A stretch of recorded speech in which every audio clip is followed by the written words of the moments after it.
जीवन बगिया ऐसी उलझी, फूल उगे कम, कांटे ज्यादा, सिमटा जीवन, डूबी सांसें, आना है तो अब भी आ जा। यदि आपने अभी तक अंतिम अध्याय नहीं देखा तो कृपया करके अंतिम अध्याय देखें, उसके बाद ही इस अध्याय में प्रवेश करें। बिना अध्याय देखे इस अध्याय को समझ पाना जरा मुश्किल है, और वह स्वयं क्या है इसे जानने का हमें कहाँ उपाय है।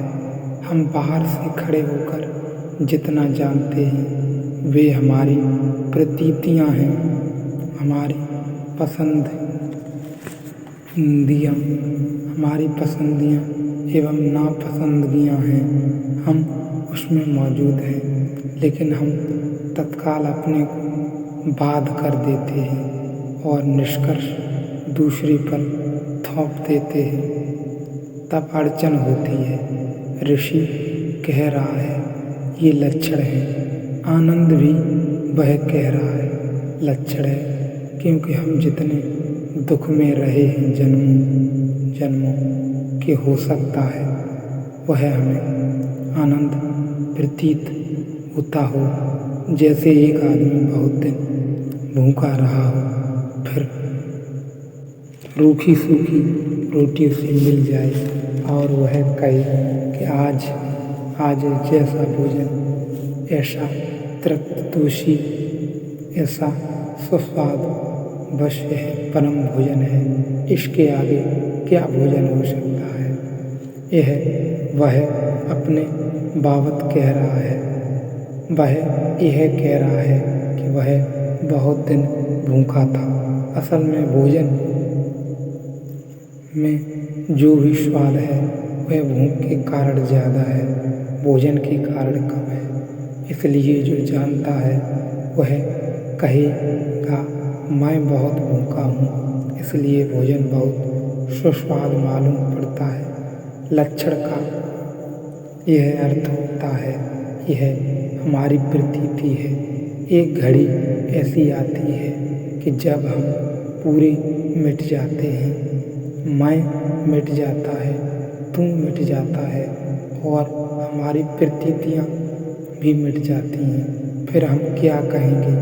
क्या हम उसे अनंत कहेंगे?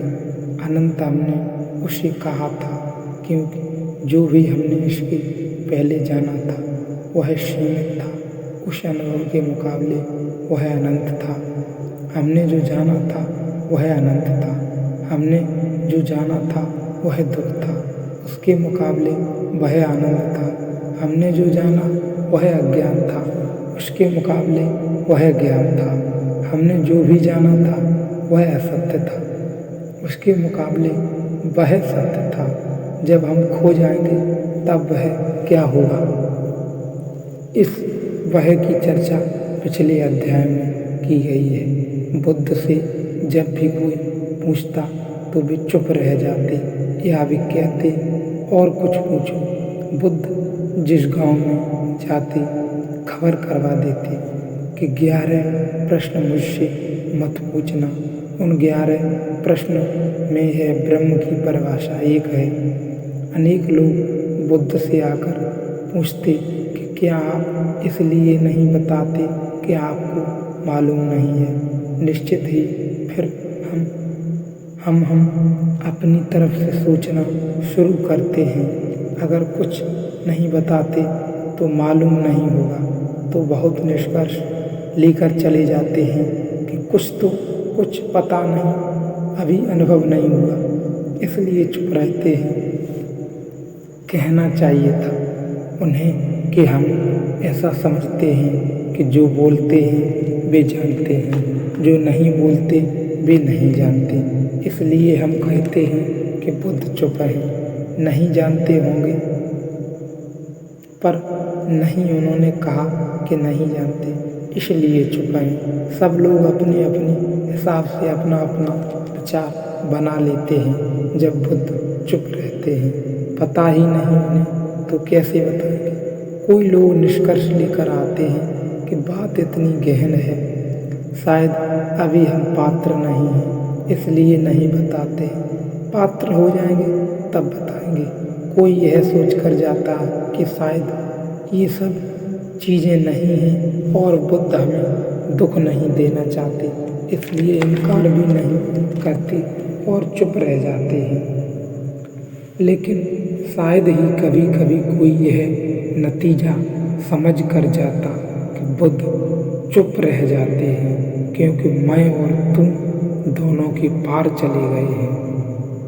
वे इन दोनों के पार चले गए हैं और उस जगह खड़े हैं जहाँ से लक्षण देखने वाला मिट जाता है। जहाँ से लक्षण देखने वाला मिट जाता है, बुद्ध उस स्थिति में पहुँच गए हैं और बुद्ध उस ऊंचाई पर खड़े हैं जहाँ से बिल्कुल ही प्रतीति नष्ट हो जाती है। वहाँ से फिर ब्रह्म के संबंध में कुछ भी नहीं कहा जा सकता। तो ऋषि कहता है, ये लक्षण जिसके लक्षण यानी जैसा हमें दिखाई पड़ता है और देश काल वस्तु आदि निमित्तों के होने पर भी जिसमें कोई परिवर्तन नहीं होता। इस जगत में दो ही तरह के परिवर्तन हैं जो स्थान में घटित होता है और एक परिवर्तन है जो काल में घटित होता है। टाइम और स्पेस में सारा परिवर्तन न घटित होता है। आप अपने गांव से यहाँ तक आए तो दो तरह के परिवर्तन घटित हुए। आप गांव से चले तो स्थान आपने बदला और गांव से आप चले तो चलने में समय व्यतीत हुआ तो समय भी आपने बदला। सुबह चली तो सांझ पहुंची और एक स्थान से चले तो दूसरे स्थान पर पहुंची। परिवर्तन दोहरा हुआ, स्थान बदला और समय बदला। स्थान और समय परिवर्तन के आधार हैं, लेकिन परमात्मा में स्थान भी कोई परिवर्तन नहीं लाता, समय भी कोई परिवर्तन नहीं लाता। क्या कारण होगा? एक ही कारण है कि हम स्थान और समय में जीते हैं और स्थान और समय परमात्मा में जीते हैं। परमात्मा के लिए कोई उपाय नहीं है कि एक स्थान छोड़कर दूसरे स्थान पर जाएं, क्योंकि सभी स्थान उसमें हैं। और परमात्मा के लिए कोई उपाय नहीं है कि इस वर्ष से दूसरे वर्ष में प्रवेश करें, क्योंकि सभी वर्ष उसके भीतर हैं। इसलिए परमात्मा को हम कहते हैं कालातीत, क्षेत्रातीत, क्योंकि समय और स्थान को होने के लिए भी परमात्मा में ही स्थान चाहिए, क्योंकि परमात्मा की परिभाषा की कि परमात्मा का अर्थ है पन, अस्तित्व जो है। अगर समय भी है तो होने के लिए वह परमात्मा में ही हो सकता है। जो भी हो सकता है वह परमात्मा में ही हो सकता है। इसलिए समय और स्थान का कोई फर्क ही नहीं लाते।